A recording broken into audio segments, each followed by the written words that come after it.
Today I will be showing you how to code a hash algorithm from scratch. We start off by creating a new folder, and I will name mine cust, short for customizable. This is because I want the algorithm to be customizable.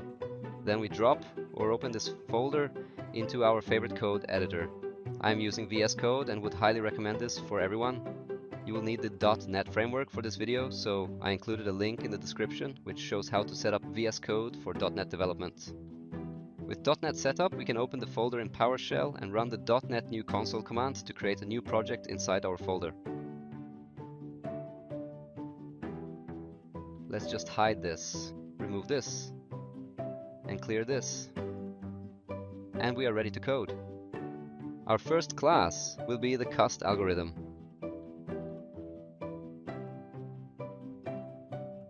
This constant string will contain the characters we will be allowing in our hashes. I left out the dot because it will serve a bigger purpose later.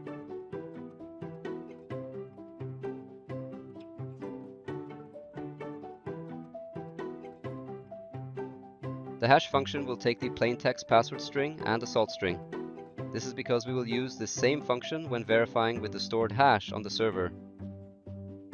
We will also take an optional salt incremental integer. If no salt is provided, then this function is not being run as verification and should generate a new random salt for the password. If a custom salt incremental value is set, we will use it. Otherwise, we will take a random integer between 32 and 64. We will implement the salt function later. We're also going to have to add some namespaces to our code. System.security.cryptography provides us with classes like random number generator that will help us generate high-quality random numbers that are crucial for strong cryptographic operations.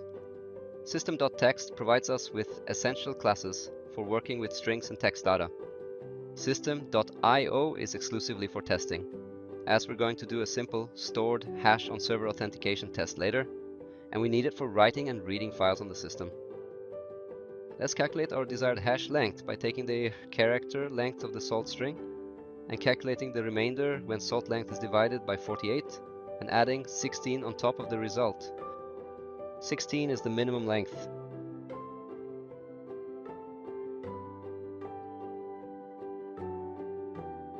Then we iterate through each character of the desired hash length and append a generated character from our constant string of allowed ones. We pick the character by grabbing the index of a character in our char string using both input.length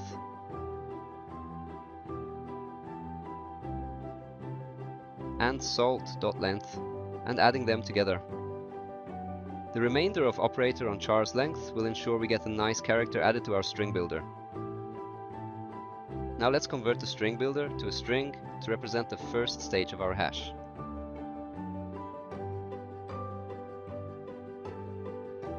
And let's thwart GPU and brute force attacks by scrambling a few more iterations of what we just did, so that cust becomes a slow and heavy algorithm. Don't go crazy with the number of iterations though. If you set it too high, your computer will either freeze or crash or just take forever to generate one hash.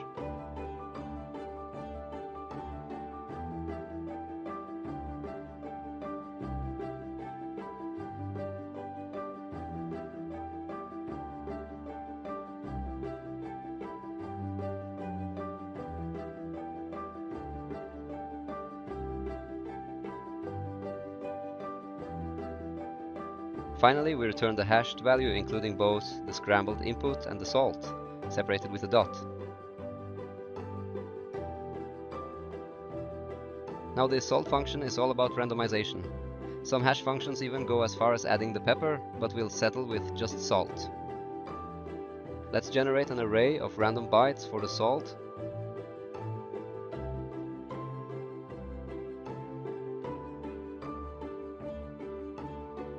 And then generate some high-quality randomized numbers using the random number generator from the cryptography namespace.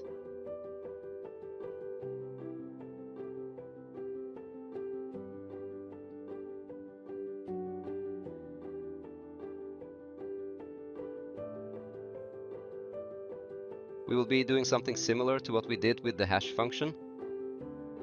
where we build a string by iterating through the length of the salt bytes, adding characters from the constant char string.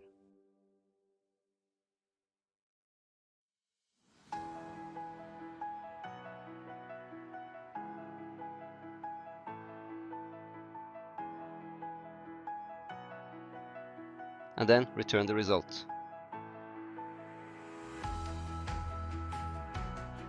Before we add the final function of the algorithm, which is verification, I'm just gonna add something truly important.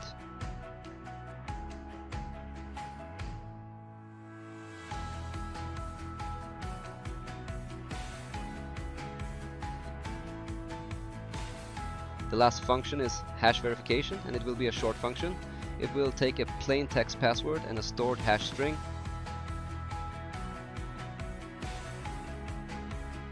That being the one saved on a server, and it will call the hash function.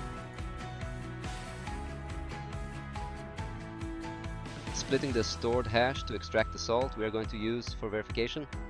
This will only return true if the generated hash is equal to the one saved on the server. And that's all we need for the cust algorithm. Now we need a way to actually interact with the algorithm, so I will make a new class and name it Input Manager. But before we make the Input Manager, we need a little file writer so that we can store hashes on the system.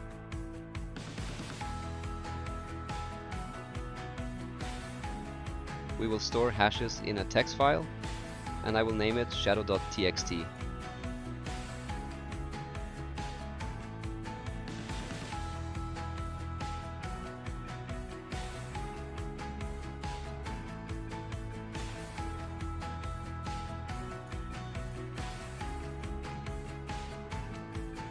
There can be many ways to interact with cust. This class and the file writer class is just for creating a testing environment, so I won't spend more time explaining how this part works. It's just for testing, it's not a part of the hash algorithm itself.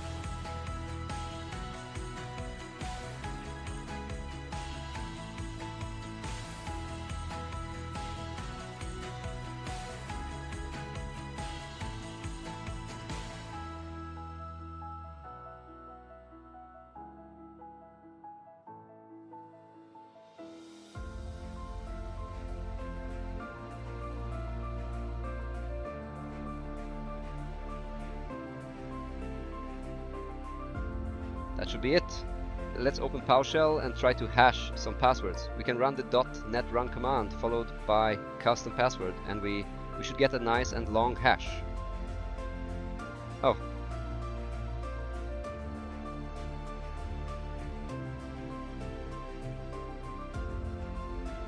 Seems to be a parentheses error.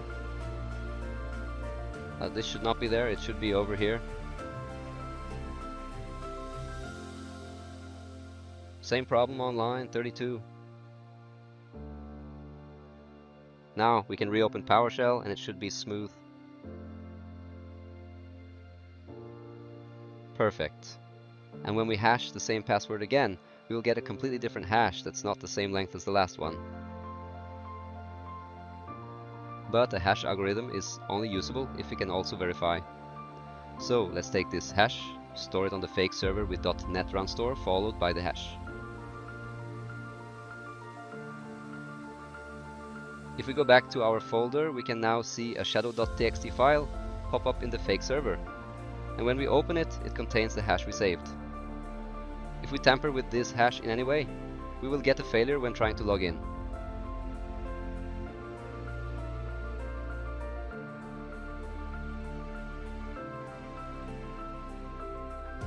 Otherwise, we get a success. If we try to log in with another password, it will return false.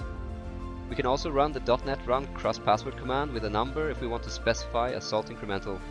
The higher this number is, the more secure the password will be at the cost of convenience and performance when running the algorithm. I do not recommend setting this above 64 unless you want your computer to crash.